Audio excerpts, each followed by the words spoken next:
परीक्षा तक पढ़ाई में आपका स्वागत है। इससे पहले हम लोग संज्ञा और वर्णमाला पढ़ चुके हैं। आज हम पढ़ेंगे सर्वनाम।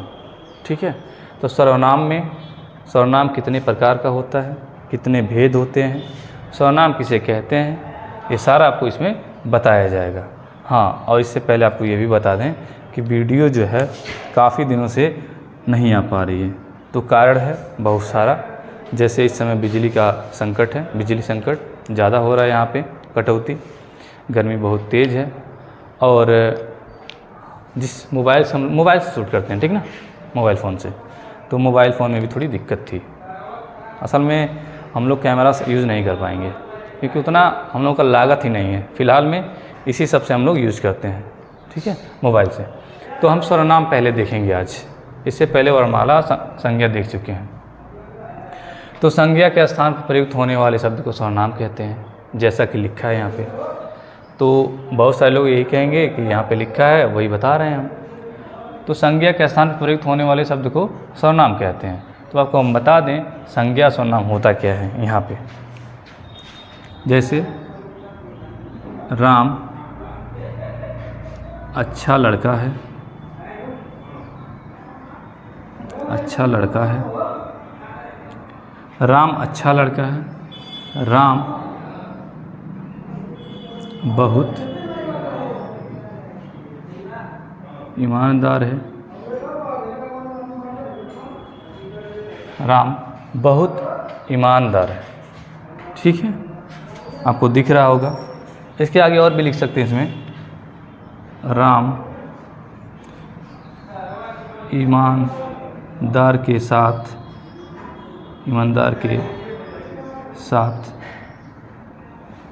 चालाक भी है। चालाक, राम ईमानदार के साथ चालाक भी है, चालाक भी है। तो देखिए, जो नाम होते हैं, जितने भी नाम होते हैं, आपको पिछले वीडियो में बताया गया है, जितने भी नाम होते हैं सारे के सारे जो होते हैं संज्ञा बोलते हैं। तो यहाँ राम है, इसे कहेंगे संज्ञा। ये राम है, इसे कहेंगे संज्ञा। और ये राम है, इसे कहेंगे संज्ञा। और हम क्वेश्चन में या फिर परिभाषा के रूप में क्या लिखे हैं, संज्ञा के स्थान पर प्रयुक्त होने वाले शब्द को सर्वनाम कहते हैं। प्रयुक्त मतलब इसके बदले, किसके बदले, इस राम के बदले, इस राम के बदले, इस राम के बदले, इस राम के बदले। जब कोई हम लोग वाक्य शुरू करते हैं लिखना, तो एक बार संज्ञा का प्रयोग होता है, एक बार संज्ञा का प्रयोग होता है। जैसे हमने लिखा ये सेंटेंस, तो संज्ञा का प्रयोग केवल एक बार होगा। केवल राम एक बार लिखेंगे, ये राम एक बार लिखेंगे। इसके बाद यहाँ लिखा है कि संज्ञा के स्थान पर प्रयुक्त होने वाला सर्वनाम कहते हैं। तो ये तो संज्ञा है, ये संज्ञा है, ये संज्ञा है जो यहाँ प्रयुक्त हुआ है। राम अच्छा लड़का है, फिर राम आ गया, तो इस राम के जगह पे राम अच्छा लड़का है, वह बहुत ईमानदार होना चाहिए था। वह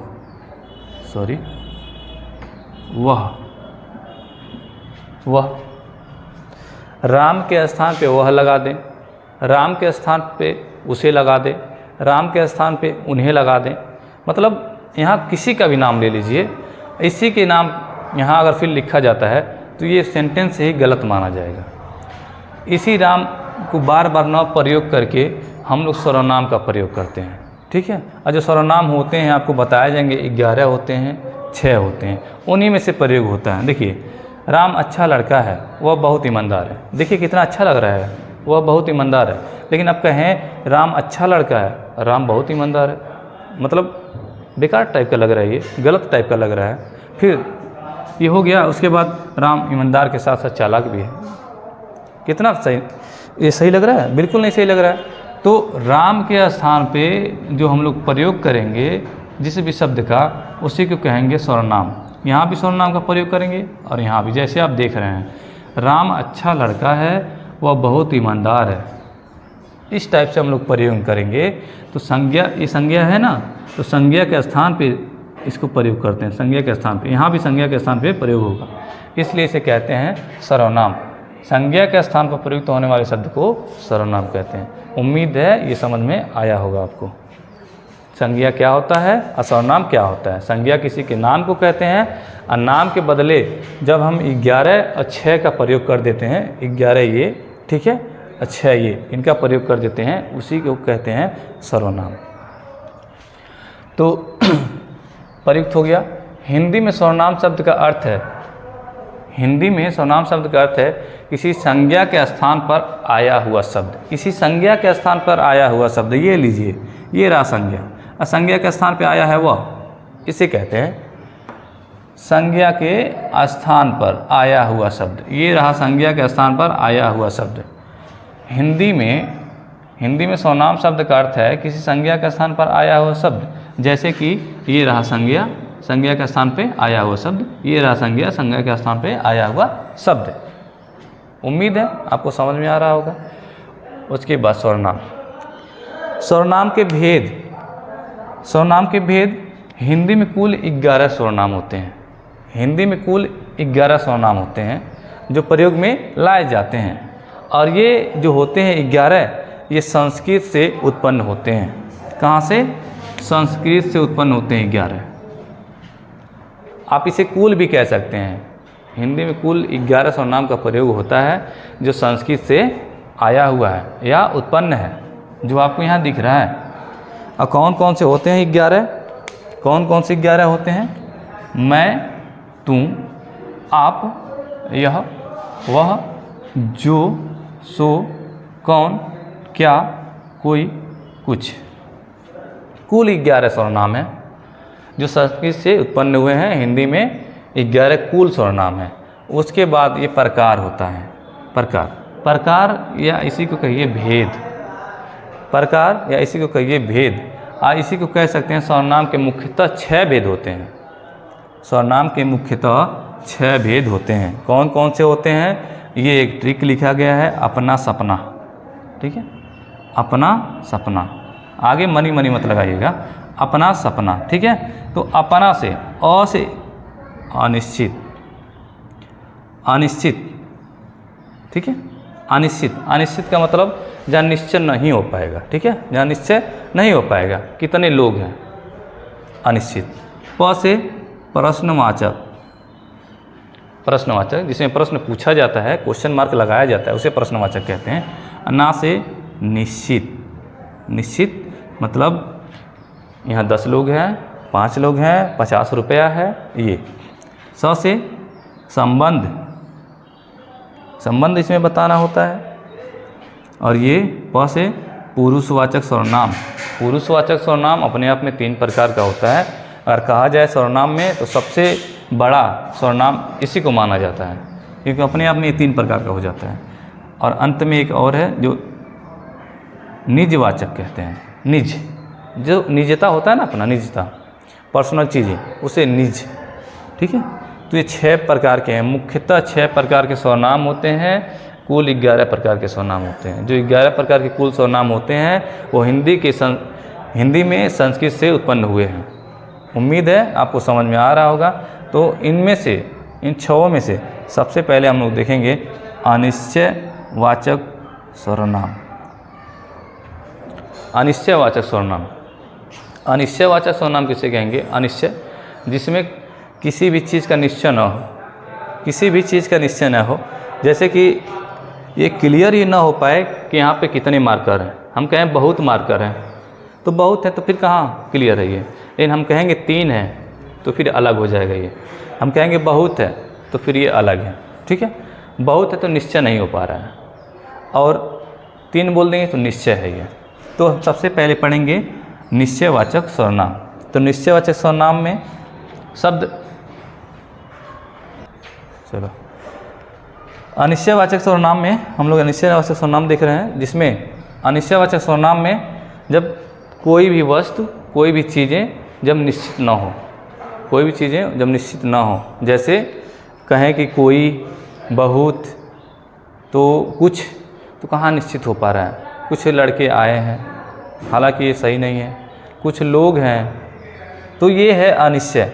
अनिश्चय में कोई और कुछ का प्रयोग ज़्यादातर होंगे। कोई से भी क्लियर नहीं कर पाएंगे कितने लोग हैं, आप कुछ से भी क्लियर नहीं कर पाएंगे कितने लोग हैं। तो इसका परिभाषा एकदम शॉर्ट में लिखे हैं, जब निश्चित ना हो, क्या निश्चित ना हो, जो भी चीज़ें आ जाएं वो निश्चित ना हो, उसे कहेंगे अनिश्चयवाचक सर्वनाम। जब कोई चीज़ निश्चित ना हो कि वहाँ पे कितने लोग हैं क्लियर, जैसे मान लीजिए क्लास में 50 लोग हैं, ये तो निश्चित है, लेकिन कहा जाए क्लास भरा है, ये नहीं पता कितने लोग हैं। क्लास में बहुत लोग हैं, नहीं पता है। दरवाजे पे कोई खड़ा है, अब कौन खड़ा है ये भी तो नहीं निश्चित है, गोलू है कि मोलू है, कौन है नहीं पता है। तो इसमें जो है अनिश्चय, ठीक है, जब निश्चित न हो, अनिश्चय हो, तब इसे कहेंगे अनिश्चयवाचक सर्वनाम। जैसे कुछ उदाहरण है, चाय में कुछ पड़ा है। अब चाय में क्या पड़ा है मुझे नहीं पता, नहीं आपको पता। चाय में हो सकता है मधुमक्खी पड़ी हो, ठीक है, चाय में हो सकता है हल्दी पड़ा हो, चाय में हो सकता है और क्या पड़ सकता है, हल्दी अदरक तो पड़ता ही है इसमें, ठीक है, चाय पत्ती तो पड़ता ही है। इसके अलावा जो भी पड़ जाए, जैसे चाय में मक्खी पड़ी है, चाय में मिट्टी पड़ गया, तो इस टाइप से चाय में कुछ पड़ा है। जब चाय में कुछ पड़ा है कहेंगे तो क्लियर ही नहीं हो पा रहा है क्या पड़ा है, कुछ भी पड़ सकता है, ठीक है, तो ये क्लियर नहीं है, तो इसे कहेंगे अनिश्चयवाचक सर्वनाम। अनिश्चयवाचक सर्वनाम, चाय में कुछ पड़ा है, लीजिए ये आ गया। दाल में कुछ काला है। अब दाल में कुछ काला है, ये कैसे पता होगा दाल में कुछ काला है, ये भी क्लियर नहीं है, मतलब ये भी संशय में है, तो इसे भी कहेंगे अनिश्चयवाचक सर्वनाम। कोई मिल गया, कौन मिल गया, किसी को पता है, नहीं पता है, कोई मिल गया। हाँ, अगर यही नाम लेते तो हो जाता क्लियर, इसलिए ये कोई कुछ अगर आ जाए तो अधिकतर अनिश्चयवाचक सर्वनाम पे आ जाएगा। दरवाजे पर कोई खड़ा है। अब हो सकता है कि मेरा भाई हो, मेरे दोस्त हो, कोई भी हो सकता है। दरवाजे पर कोई खड़ा है, क्लियर नहीं है ये भी। किसी को बुलाओ, घर पे कुछ काम होता है ना, इमरजेंसी पड़ जाती है, लोग कहते हैं किसी को बुलाओ, नाम नहीं ले पाते हैं, कहते हैं किसी को बुलाओ, जो मिल जाए उसी को बुलाओ। तो किसी को बुलाओ ये भी नहीं क्लियर है, किसको बुलाना है। कोई आया है, अब पता नहीं कौन आया है, ठीक है, पता नहीं कौन आया है, कोई आया होगा पर क्लियर नहीं है कौन आया है। जब चीज़ें क्लियर ना हो, जब निश्चय ना हो, ठीक है, वहाँ पे अनिश्चयवाचक सर्वनाम होगा। समझ पा रहे हैं ना अभी लोग। जब कोई चीज़ निश्चित ना हो, अगर यही हम बोलते हैं, जैसे निश्चित में क्या है, कक्षा में 40 बच्चे हैं, 40 बच्चे हैं, तो ये निश्चित है कि कक्षा में 40 बच्चे हैं, मतलब क्लास में 40 लोग हैं, इसमें ये निश्चित है। लेकिन हम कहें कि कक्षा में कुछ बच्चे हैं, तो ये निश्चित नहीं है। तो ये नीचे वाला जो है आपका अनिश्चय है और ऊपर वाला जो है आपका निश्चित है। उम्मीद है आपको समझ में आया होगा। अनिश्चय में क्या होगा, क्लियर नहीं होगा, कितने लोग हैं कितने लोग नहीं हैं, संशय में रहेंगे आप। जैसे देखिए चाय में कुछ पड़ा है, क्या पड़ा है नहीं पता। दाल में कुछ काला है, दाल में कैसे काला है ये भी नहीं पता। कोई मिल गया, कौन मिल गया नहीं पता। दरवाजे पे कोई खड़ा है, दरवाजे पे कोई भी खड़ा हो सकता है, ये भी क्लियर नहीं है कि आपका दोस्त है, आपके भाई हैं, आपके पापा हैं, कौन है। किसी को बुलाओ, किसे बुलाना है ये भी नहीं क्लियर, इसलिए अनिश्चयवाचक में कोई आया है, कोई आया होगा, हो सकता है मामा हो, ठीक है, हो सकता है मामा हो, कोई दोस्त हो, कोई भाई हो, तो ये भी क्लियर नहीं है। जहाँ क्लियर ना हो, निश्चय ना हो, वहाँ पे अनिश्चयवाचक सर्वनाम होगा, ठीक है। अब इसके बाद अगला हम लोग देखेंगे प्रश्नवाचक। हम लोग सर्वनाम पढ़ रहे हैं, सर्वनाम में एक सर्वनाम तो हो गया है जो अनिश्चयवाचक सर्वनाम है, उसके बाद प्रश्नवाचक सर्वनाम पढ़ना है, फिर निश्चयवाचक सर्वनाम पढ़ना है, ठीक है। और परिभाषा और इसके कुछ आप लोग उदाहरण यहाँ पे लिखे हैं, बहुत सारे तो नहीं लिखे हैं पर लिखे गए हैं यहाँ पे, आप लोग सभी लोग ध्यान दीजिएगा। तो आपको ये भी बता दिया है कि सर्वनाम किसे कहते हैं, किसकी जगह पे ये लगता है, संज्ञा के स्थान पे जो प्रयोग होता है उसे सर्वनाम कहते हैं, ठीक है। और हम लोग जो है अनिश्चयवाचक सर्वनाम जो देख चुके हैं, अब प्रश्नवाचक सर्वनाम देखेंगे। प्रश्नवाचक सर्वनाम, प्रश्नवाचक सर्वनाम एक प्रश्नवाचक किसे कहेंगे? जिन सर्वनाम शब्दों से प्रश्न पूछने का बोध हो, वहाँ पे प्रश्नवाचक सर्वनाम होता है। जब हम प्रश्न पूछते हैं तुम कैसे हो, तुम कहाँ जा रहे हो, तो ये प्रश्न पूछने का जहाँ बोध होगा वहाँ प्रश्नवाचक सर्वनाम होगा। ये तो आपका बड़ा सा कह सकते हैं परिभाषा है। एक छोटा सा भी परिभाषा कह सकते हैं इसे। जब प्रश्न किया जाए, जब कहीं भी प्रश्न किया जाएगा और वो जब देखेंगे सर्वनाम है तो यहाँ पे प्रश्नवाचक सर्वनाम होगा।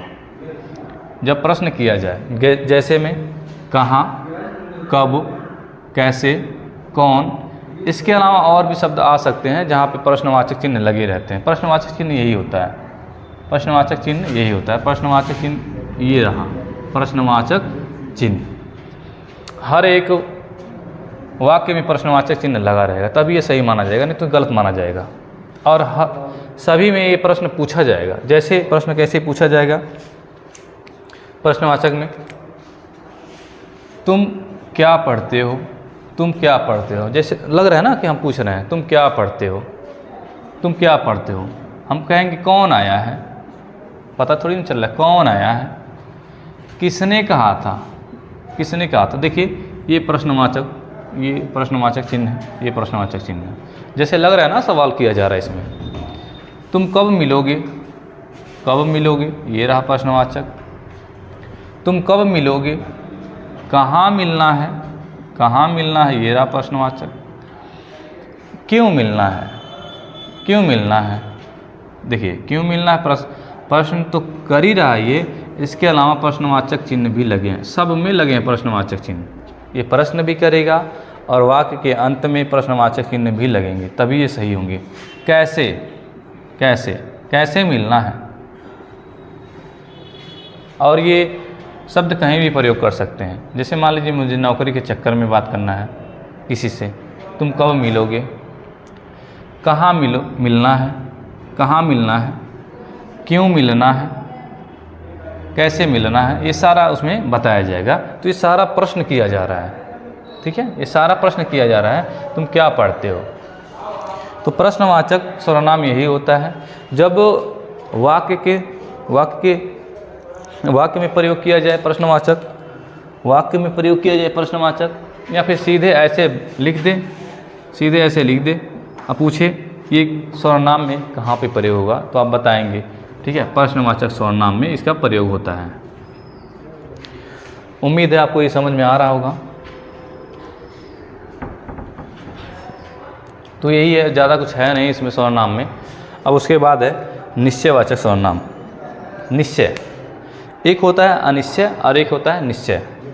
एक होता है निश्चय और एक होता है अनिश्चय। तो अनिश्चयवाचक सर्वनाम पढ़ चुके हैं। अनिश्चयवाचक सर्वनाम में वो होता है जब हम क्लियर नहीं कर पाते हैं कि क्लास में कितने लोग हैं, ठीक है, क्लास में कितने लोग हैं। जैसे अनिश्चयवाचक सर्वनाम में क्या होता है, उसमें कुछ, कोई का ज़्यादा प्रयोग होता है, कुछ और कोई का ज़्यादा प्रयोग होता है अनिश्चय में, ठीक है। जैसे कुछ लोग हैं, कोई आया है, ये अनिश्चयवाचक सर्वनाम है। लेकिन जब निश्चय करेंगे तो इसमें क्लियर होगा, इसमें क्लियर होगा कि 2 लोग हैं, क्लास में 10 लोग हैं, ये क्लियर है। इसका परिभाषा क्या होगा, जब निश्चित का बोध हो, जब किसी वाक्य में निश्चित का बोध हो वहाँ पे निश्चयवाचक सर्वनाम होता है। जैसे में यह, वह, वे, ये सारे शब्द उसमें लगे रहते हैं, ये सारे शब्द वहाँ पे लगे रहते हैं। एक और परिभाषा है, जिन नाम शब्दों से किसी निश्चित वस्तु का बोध होता है उसे निश्चितवाचक सर्वनाम कहते हैं। अब कैसे क्लियर करेंगे कि निश्चित है या अनिश्चित है, आपको हम बताते हैं।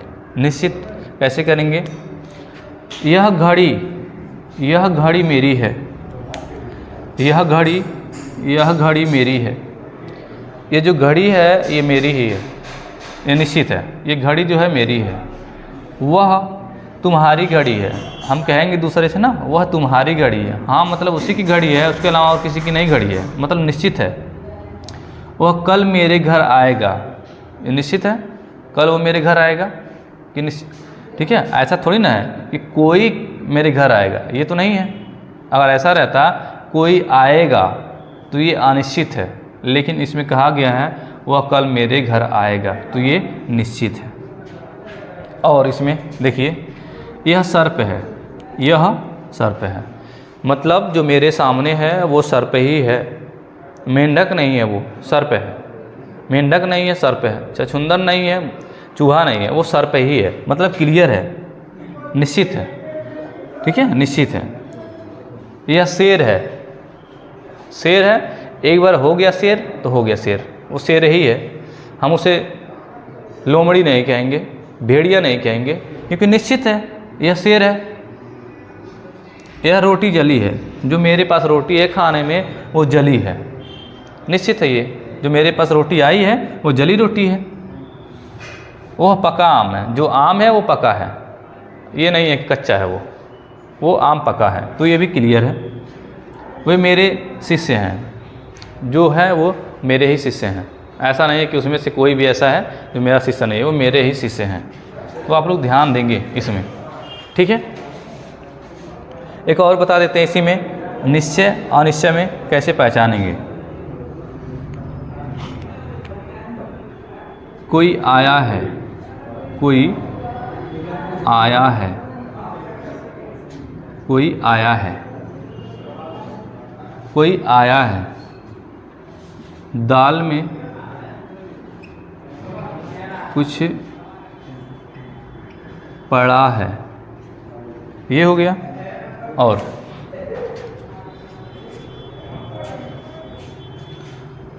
क्लास में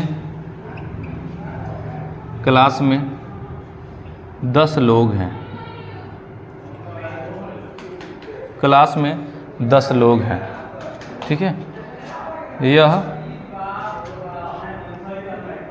क्लास में, हाँ, ये क्लास में 10 लोग हैं। यह शेर का बच्चा है, यह शेर का बच्चा है। तो अब इसमें देख लीजिए निश्चय और अनिश्चय में फ़र्क।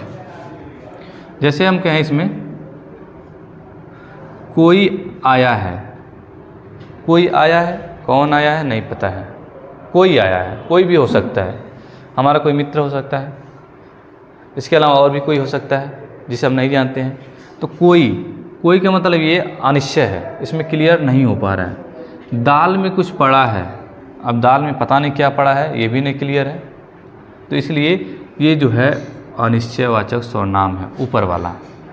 और ये क्लास में 10 लोग हैं, मतलब फिक्स है, ये फिक्स है ये कि 10 ही लोग हैं, ठीक है। क्लास में 10 लोग हैं, फिक्स है ये। यह शेर का बच्चा है, जो बच्चा है वो शेर का है, ना कि ये भालू का है, ना ये घोड़े का है। मतलब ये जो बच्चा है शेर का, ये शेर का ही है, ये निश्चित है। तो निश्चित अनिश्चित ऐसे ही आप बताएंगे, ठीक है। निश्चित में वह, यह, वे, ये ज़्यादा प्रयोग करेंगे। और अनिश्चित में कुछ, कोई, कौन हो सकता है प्रयोग में आए, लेकिन कुछ और कोई का ज़्यादा प्रयोग होगा अनिश्चित में, ठीक है। कुछ और कोई अनिश्चित का ही बोध कराएंगे, यह और वह निश्चित का बोध कराएंगे। उम्मीद है ये सारा आपको समझ में आ रहा होगा। और ये बहुत छोटा ही चैप्टर है कह सकते हैं, ठीक है, और बहुत छोटे ही वीडियो में ये रहने वाला है। इसके बाद इसमें और 3 बच गए हैं जो अगली वीडियो में बता दिया जाएगा। ये वीडियो हो सकता है 10 से 15 या 20 मिनट हो सकता हो, लगभग इसी के आसपास ये रहेगा। बस आज के लिए इतना ही, बहुत बहुत धन्यवाद।